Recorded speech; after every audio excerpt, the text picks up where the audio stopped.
안녕하세요. 여의도에서 미국 시장 읽어주는 남궁재훈 대리와 함께하는 여미남 오늘 6월 22일 목요일 순서입니다. 어제 미국이 전반적으로 조정을 받았던 것 같아요. 예, 어제 주요 지수들 다 하락 마감했습니다. 다우가 마이너스 0.3, S&P 500이 마이너스 0.52, 나스닥이 마이너스 1.21% 하락했고, 특히 필라델피아 반도체 지수가 마이너스 2.7% 하락했습니다. 네, 그동안 많이 올랐기 때문에 많이 빠진 게 아닌가 뭐 그렇게 봐주기는 한데 한번 쭉 한번 볼까요? 네, 섹터별로도 보시면은 상승한 섹터가 더 많았습니다. 헬스케어, 산업재, 필수소비재, 에너지, 소재, 유틸리티 이런 섹터들이 강세를 보였고요. 약세를 그렇네요. 보였었던 업종으로 IT랑 커뮤니케이션 이런 빅테크들이 들어가 있는 섹터들, 자유소비재 이런 섹터들이 1% 넘게 하락했습니다. 전 지수가 다우, S&P 500, 나스닥, 필반 지수, 러셀 2000까지 다 빠졌는데 11개 섹터 중에 오히려 오른 섹터가 더 많네요. 예, 그렇습니다. 5개 섹터 내리고 6개 네. 올랐습니다. 그렇습니다.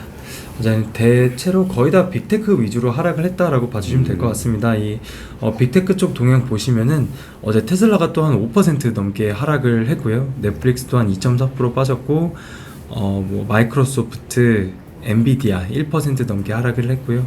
구글도 마이너스 2.07%, 애플도 마이너스 0.6% 정도 하락했습니다. 네. 테슬라 101불 찍고 200 거의 70까지 갔으니까 그죠? 네. 요 정도 빠지는 거는 아무것도 아닌 것 같습니다. 52주 신고가 종목들도 보시면은 시가총액이 그렇게 크진 않습니다. 15개 종목이 나왔는데요. 표를 참고를 해주시면 되겠고, 또 금리 쪽 보시면 어제 10년물이 큰 변동 없었습니다. 3.72%, 그리고 2년물은 4.72% 되면서 3bp 정도 상승했습니다. 유가는 한 2% 정도 조금 못 미치게 올랐는데 배럴당 72.5달러 기록을 하고 있고요. 어제 천연가스가 또한 4% 넘게 오르면서 2.6달러 기록하고 있습니다. 그리고 비트코인이 여기에서는 29,800불 정도 나오는데 30,000불도 가기도 했었다고 합니다. 이야, 아니 얼마 전까지 25,000이었는데 또 예. 30,000불까지 왔네요. 네, 그렇습니다. 5일 동안 13%나 올랐네요. 예. 연초 이후로는 81% 가까이 올랐습니다. 그리고 아래에서 섹터별로도 잠깐 보시면은 반도체 쪽에서 또 하락폭 크게 나왔습니다. 엔비디아 마이너스 1.7, TSMC 마이너스 2.3, AMD 마이너스 5.7, 그리고 마이크론도 마이너스 1.6% 정도 하락을 했고요. 자동차 쪽도 보시면은 리비안이 마이너스 한 6.9%, 그리고 루시드도 마이너스 4.3% 정도 하락했습니다. 포드도 한 1% 넘게 하락했고요. GM도 약밥 정도 기록을 했습니다. 네. 그리고 이외의 다른 섹터들은 좀 참고를 해주시면 될 것 같습니다. 필수 소비재랑 헬스케어, 네. 이쪽이 약간 방어적인 섹터가 좀 강했고 에너지 섹터 강했고 좀 그런 모습이네요. 그리고 그럼 어제 특별하게 발표됐었던 경제 지표들은 없습니다. 시장 좀 주요 이슈들 말씀드리면은 일단 5월달 영국 CPI가 8.7%가 나왔는데요. 컨센서스가 8.4%였습니다. 그래서 컨센서스가 더 높게, CPI가 컨센서스보다 더 높게 나왔고 지난달과 거의 동일한 수준으로 나왔습니다. 그리고 코어 CPI 같은 경우에는 7.1%가 나왔는데 지난달 6.8%보다 더 나왔습니다. 그래서 이 코어 CPI가 안 잡히고 있는 모습이 나오고 있고 31년 만에 최고치를 기록을 하고 있다라고 합니다.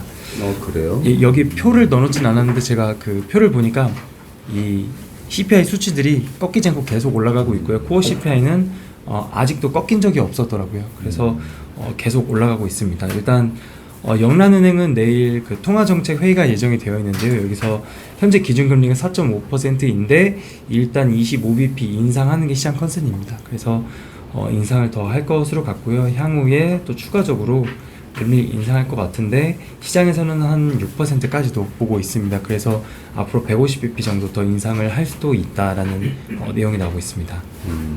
이 CPI는 거의 비슷하게 움직일 것 같은데 희한하네요. 그 영국 CPI는 어떻게, 미국은 훅 떨어졌는데 그죠?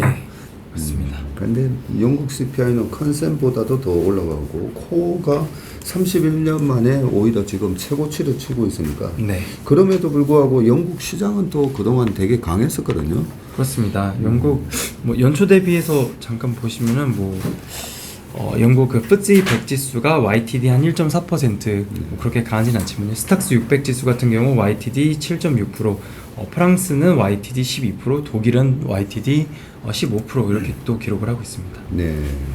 작년 하반기에도 시장이 강해가지고 별로 빠지지 않는 모습, 빠르게 회복하는 모습을 보여줬었는데, 이 뭐 CPI의 영향을 받지 않는 건가, 뭐 그런 생각도 들고, 일단은 미국이 5.25니까 지금 4.5에서 뭐 네. 25bp 올려도 상관은 없어요. 그죠? 맞습니다. 그리고 다음으로는 파월 연준 의장 하원에서 반기 금융위원회 청문회가 있었습니다. 그래서 내용을 좀 정리했는데요. 말씀드리겠습니다. 네, 위에서부터 보시면은 연준 의장은 아직 할 일이 많이 남아있기 때문에 추가적인 금리 인상을 예상한다. 물가 안정이 최우선이고 물가 목표치인 2% 달성을 위해서 노력을 하고 있다고 합니다. 물가 안정은 페드의 책임이며 물가 안정 없이는 경제가 누구에게도 좋지 않을 것이다. 금리 인상기 초기에는 속도가 매우 중요했는데요. 지금 속도는 그렇게 중요하지 않다라고 얘기를 했습니다. 그래서 데이터를 보면서 앞으로 더 올릴지 뭐 이런 것들 판단을 할 것 같습니다. 현재 경제 상황 및 전망, 뭐 통화 정책 관련해서도 얘기를 했고 금융 관련 뭐 등등등 얘기를 했는데요. 현재 경제 상황 및 전망 쪽부터 보시면은 미국 경제는 작년에 크게 둔화되었고 최근 지표들은 경제 활동이 완만한 속도로 계속 확대가 되고 있다고 합니다. 올해 소비자들의 지출이 회복되었지만 주택 쪽은 여전히 약하고 높은 모기지 금리 영향 그리고 높은 금리와 이 슬로우한 성장이 기업들의 고정 투자를 짓누르고 있다. 그렇게 보인다라고 했습니다. 그리고 노동시장 쪽에서는 균형을 잘 이루고 있다고 합니다. 고용도 잘 나오고 있고 네, 뭐 실업률도 약간 올라갔지만 3.7%이기 때문에 여전히 낮은 수준이거든요. 그래서 노동시장은 균형을 잘 이루고 있다라고 얘기를 했습니다. 또 이어서 통화정책 관련해서는 인플레이션이 장기 목표치인 2%를 크게 넘고 있어서 네, 그동안 가파르게 금리를 인상을 했지만 긴축의 효과가 나타나려면 시간이 걸릴 것이다. 경제는 더욱 엄격해진 이런 신용 조건, 대출 조건 이런 것들의 영향으로 경제 활동이나 고용, 기업 투자 이런 것들이 좀 역풍을 맞고 있다라고 하는데 지난주 금리를 동결하는 것을 결정을 했고 거의 모든 FOMC 멤버들은 연말까지 금리를 더 올리는 것이 적절할 것으로 보고 있다라고 합니다. 또 추가적으로 계속 들어오는 데이터를 보면서 뭐 판단할 거다 라고 얘기를 했고요. 여기서 그런 얘기를 한 거네요. 연말까지 금리를 더 올리는 것이 적절할 네. 것으로 지금 FOMC 멤버들은 보고 있다. 그렇습니다. 이게 아무래도 네. 시장에 약간 영향 줬겠다. 예, 그죠? 그렇습니다. 특히나 빅테크들이 많이 빠진 거 보니까 네. 금리 10년물이나 이런 거는 동기가 거의 움직이지 않았었는데 3.72로 빅테크들이 왜 이렇게 영향을 받았을까 보니까 파월 의장의 청문회에서 네. 이 금리 인상에 대한 또 얘기를 한 거네요. 네, 안 그래도 반도체 쪽이나 빅테크들이 많이 빠져서 개별적으로 뉴스를 다 블룸버그로 찾아봤는데 네. 결국 마지막에는 또 어제 추가적인 인상 우려 뭐 이런 글들이 많았습니다. 네. 그리고 또 이어서 은행, 금융 이쪽 관련해서는 미국의 은행 시스템은 건전하고 탄력적이다. 지난 3월 달에 뭐 금융 파산 사태 이런 것들이 있었었는데요. 이때 페드나 재무부 그리고 예금보험공사 그 FDIC 이쪽에서 미국 경제를 보호하고 은행 시스템에 대한 사람들의 신뢰를 얻기 위해 노력을 했다. 도움을 주었다 이런 내용입니다. 그리고 또 이런 취약성을 해결하기 위해서 최선을 다하고 있다. 이 페드의 행동이 전국적으로 또는 기업들에게 그리고 뭐 가족들에게 하우스홀드에게도 영향을 미친다는 것을 알고 있다. 우리가 하는 일에 대해서 잘 알고 있고 고용과 물가 안정 목표를 위해서 할 수 있는 모든 것들을 다 할 것이다 라고 얘기를 했습니다. 네, 그래서 이렇게 좀 반기 금융위원 청문회 내에서 파월 의장이 이렇게 얘기를 했고요. 또 이어서 연준 여는 총재들 발언들이 또 나왔었습니다. 일단 보스틱 애틀란타 여는 총재 이분 약간 비둘기파적인 분인데 추가적인 기준금리 인상에 대한 근거가 좀 약해지고 있다라고 얘기를 했습니다. 남은 기간 동안 동결하고 좀 더 지켜봐야 하는 방안을 선호한다. 그동안의 긴축 효과가 몇 개월 안에 나타날 것이다 라고 얘기를 했고요. 또 오스틴 굴스비 여는 총재도 거의 비슷한 발언을 했는데 지난주 금리 동결 결정은 만장일치라고는 했지만 그 만장일치가 나오기 직전까지만 해도 약간 그 위원들끼리 의견은 엇갈렸다라고 합니다. 네, 결국 긴축의 효과를 좀 더 지켜보기 위해서 동결을 했고 그동안 10회 연속 인상을 했는데 그 효과가 나타나면 시간이 걸릴 것이다. 좀 더 지켜봐야 할 것이다 라고 합니다. 이분도 약간 동결을 선호하는 것 같습니다. 그러면 위에 파월 의장이 얘기했던 거랑은 좀 다르네요. 거의 모든 FOMC 멤버들이 연말까지 금리를 더 올리는 것이 적절할 것으로 보고 있다라고 네. 했지만 지금 요 두 분의 말씀은 뭐 동결하고 좀 봐도 된다. 네, 뭐 그죠? 맞습니다. 그런 얘기를 또 하셨고 그 아까 파월 의장이 얘기하신 게 이런 물가 상승은 모두에게 좋지 않다라고 얘기를 했는데 실질적으로는 돈 빌려간 사람들한테는 유리해요. 예, 실질적인 돈의 가치가 떨어지기 때문에 갚아야 되는 돈이 어떻게 보면 돈 빌려준 사람이 문제죠. 돈 10년 동안 돈 빌려주면서 연 2%로 빌려줬는데 물가 상승이 5%씩 되면 돈 빌려준 사람이 많고 전 세계에서 돈 빌려간 걸로 채무 규모로 제일 큰 데가 이제 미국 정부다 보니까 미국 정부는 어떻게 보면 수혜를 받고 있다라고도 생각이 듭니다. 그러면 페드와치 뭐 금리 인상에 대해서는 페드와치만큼 정확한 게 없더라고요. 네, 일단 7월 26일, 7월 말에 FOMC 회의가 예정이 되어 있습니다. 여기서 25bp 인상 확률을 시장에서 69%를 전망하고 있습니다. 여기서 금리를 25bp 올리고 나서 올해 9월, 11월, 12월 이렇게 이제 앞으로 4번 더 FOMC 회의가 남아 있는데요. 그래서 9월, 11월, 12월에는 동결을 전망을 합니다. 그래서 최종 금리가 5.25에서 5.5% 네, 시장에서 현재 보고 있습니다. 결국 5.5까지 올리려고 하는 그런 분위기네요, 지금은. 네. 알겠습니다. 그러면 특징주로 한번 다시 가볼까요? 예, 어제 특징주로 테슬라가 5.5% 정도 하락을 했는데요. 바클레이스의 댄 애널리스트가 투자 의견을 매수해서 중립으로 하향 조정했습니다.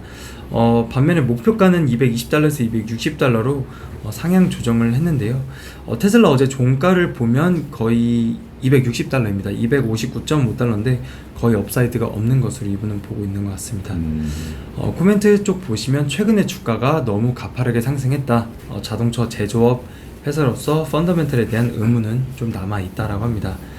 주가 상승 요인은 최근에 AI 관련한 거라든지 또는 슈퍼차저 네트워크 뭐 포드나 GM, 리비안 다 테슬라 쪽 그 슈퍼차저 네트워크와 함께 사용한다라고 했었거든요. 그리고 이런 것들이 있었고, 네, 그래서 좀 향후에는 주가가 뭐 횡보할 수도 있다라고 합니다. 그리고 또 추가적으로 모델 2 출시 맞춰서 내년 하반기 정도나 뭐 25년까지 이렇게 보면은 뭐 내년 하반기 정도부터는 뭐 또 새로운 기회가 있을 것 같다라는 코멘트를 줬습니다. 네, 자동차 제조업 회사로의 펀더멘탈에 대한 의문이 남아있다. 예. 무슨 의문인가요? 일단 테슬라에서 결국 차를 잘 팔아야 되는 거잖아요. 네. 근데 계속 차를 잘 팔아야 되고 올해 한 180만 대 목표인데 회사에서는 한 200만 대까지도 생산 가능한 걸로 알고 있거든요. 근데 지난 실적 발표했을 때 약간 생각해 보면은 수요가 약간 슬로우해졌었던 것 같아요. 지난 분기 때 실적이 약간 좀 슬로우하게 나왔었던 기억이 있거든요. 그래서 뭐 AI라든지 슈퍼차저 이런 것들은 좋지만 어쨌든 테슬라는 차를 잘 팔아야 되는 거라고 이분은 또 그렇게 생각하는 것 같습니다. 이때까지 테슬라 모델 S나 모델 X나 그 한 번도 모델 체인지 그 이렇게 디자인 체인지가 한 번도 없었죠. 네. 네. 맞죠? 모델이. 네, 맞습니다. 네.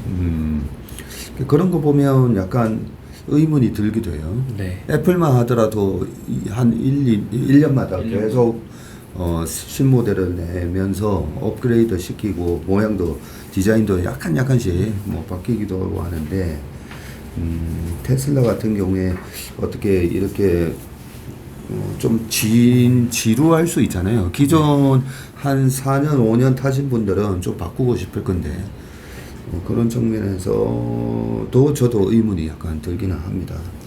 새로운 모델도 필요할 것 같고요. 새로운 디자인도 필요한 것 같습니다. 그렇죠. 네. 그리고 다음으로는 아마존입니다. 마이너스 0.8% 정도 하락했는데요. 아마존 프라임데이가 7월 11일에서 12일 날 일단 예정이 되어 있습니다.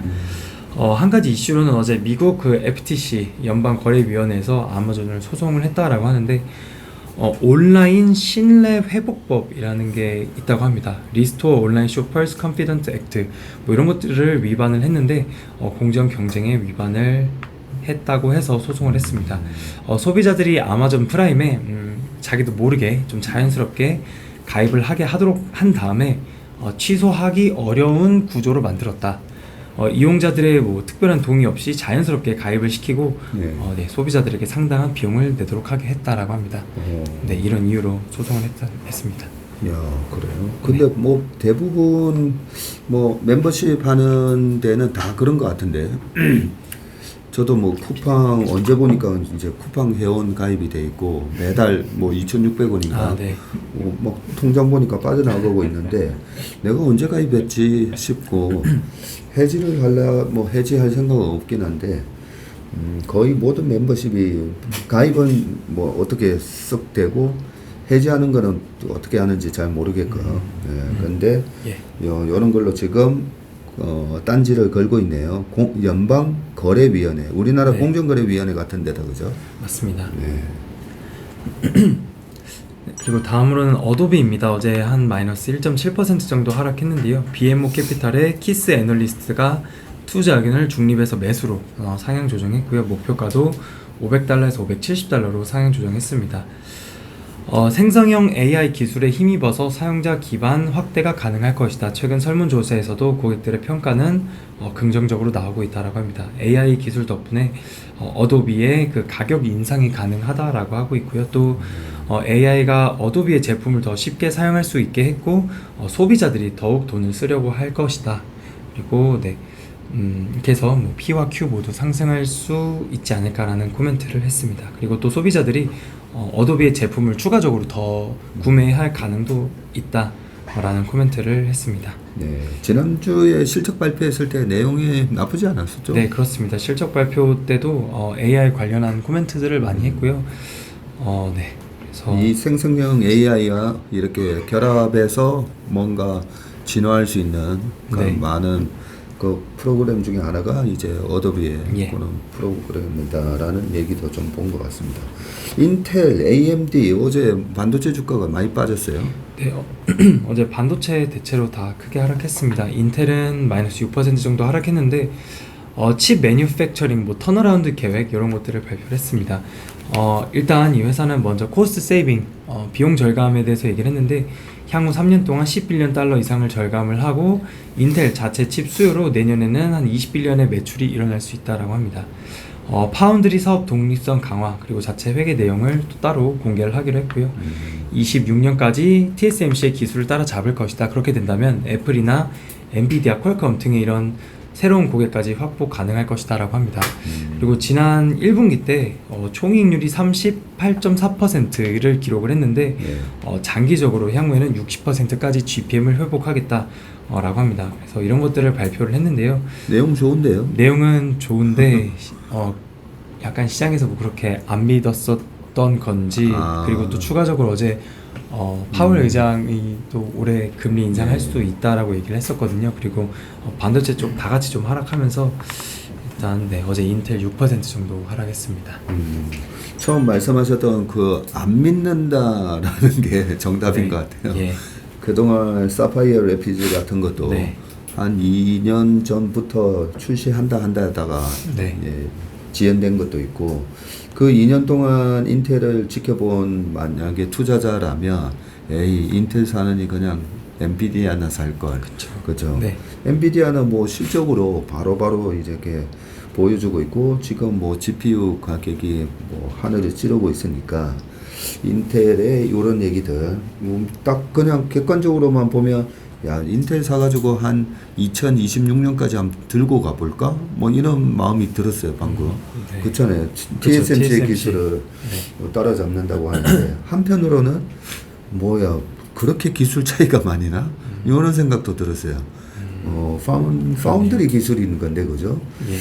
물론 나노에서 보니까 뭐 지난번에 인텔은 아직까지 뭐 12나노, 11나노 네. 뭐 그런 차이가 좀 많이 난다는 거는 우리도 알고 있었지만 뭐 26년 아직 3년 이상 기다려야 네. 돼. 이런 느낌도 들고 그렇다고 하면 그때 가서는 정말 따라잡을 수 있나? 그때까지는 TSMC는 또 앞으로 더 날아갈 것 같은데 뭐 이런저런 생각이 들면서 좀 실망스러운 하락이 있었던 것 같네요, 보니까. 그리고 최근에 AMD도 계속 좀 힘없이 며칠 동안 계속 빠지더라고요. 예, 그렇습니다. 어제도 한 5.7% 정도 하락을 했습니다. 그렇죠. 네. 물론 AMD도 많이 오르긴 올랐어요. 한 57불, 50불대에서 한 130, 40까지 갔다가 네. 꽤 많이 올랐다가 지금 조정을 받고 있어서 연초 이후로도 여전히 73%나 기록을 하고 있는데 AMD나 퀄컴이나 그리고 또 방금 얘기했던 인텔 이런 주식들이 왜 많이 못 올라갈까? 엔비디아만큼. 결국은 돈은 엔비디아가 다 벌어간다. 뭐 요런 느낌? 예. 그 뉴스 기사도 보면은 엔비디아나 AMD 다 GPU 한다라고 하는데 엔비디아가 포지셔닝이 제일 잘 되어 있다라는 기사들이 많이 나오고 있거든요. 그래서 그렇죠. 뭐 AMD도 한다고 하지만 어쨌든 GPU라든지 AI 가장 AI 다운 주식은 엔비디아다 이런 얘기가 있습니다. 네, 그런 기사들을 저도 많이 봤습니다. 예. 알겠습니다. 오늘 밤에 또 혹시 발표하는 주요 지표들 있습니까? 예, 있긴 있는데요. 뭐 일단 주간마다 발표되는 실업수당 청구 건수라든지 계속 실업수당 청구 건수 그리고 주택 지표들 이렇게 발표가 됩니다. 예, 이렇게 있고요. 뭐 큰 특별한 이슈들은 없습니다. 예, 알겠습니다. 우리 네. 최일호 상무께서는 이번 주에 뭐 특별하게 이런 주요 지표가 나오지 않는다고 하셔서 잠시 휴가를 가서 쉬고 계시고 내일 다시 채플미로 돌아올 겁니다. 네, 그러면 오늘 여미남 순서는 여기까지 하고 내일 채플미로 다시 돌아오겠습니다. 수고하셨습니다. 네, 감사합니다.